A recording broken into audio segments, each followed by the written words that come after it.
मराठा समाजाला 10% आरक्षण देण्याची मागासवर्ग आयोगाची शिफारस। इंदिरा साहनी केसनुसार मराठा समाज आरक्षणास पात्र असल्याचा निष्कर्ष। मंत्रिमंडळाच्या बैठकीत अहवाल मंजूर।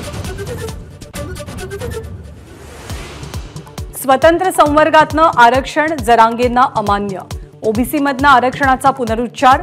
सरकारनं फसवणूक केल्याचा आरोप। उद्यापासून आंदोलनाची दिशा ठरवणार जरांगेंचा इशारा।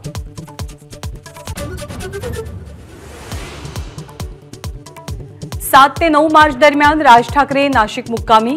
पहिल्यांदाच मनसेचा वर्धापन दिन नाशिकमध्ये साजरा होणार। 8 मार्चला राज ठाकरेंच्या हस्ते काळारामाची आरती। निवडणूक आयोगानं एका आठवड्यात शरद पवार गटाला चिन्ह द्यावं। सर्वोच्च न्यायालयाचे निर्देश। तर पुढच्या आदेशापर्यंत पवार गटाला मिळालेलं नाव कायम राहणार।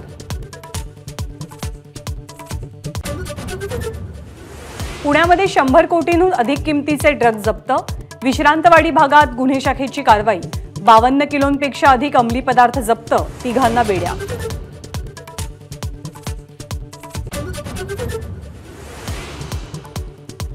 दिल्लीत किसान मोर्चानं सरकारचा 5 पिकांवरचा एमएसपीचा प्रस्ताव धुडकावला।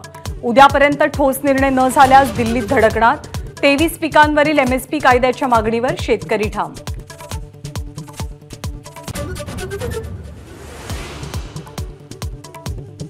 उत्तर भारतात पुन्हा एकदा बर्फवृष्टी आणि पाऊस। थंडी वाढण्याची शक्यता। दिल्लीतही पावसाची रिमझिम। तापमान घसरलं।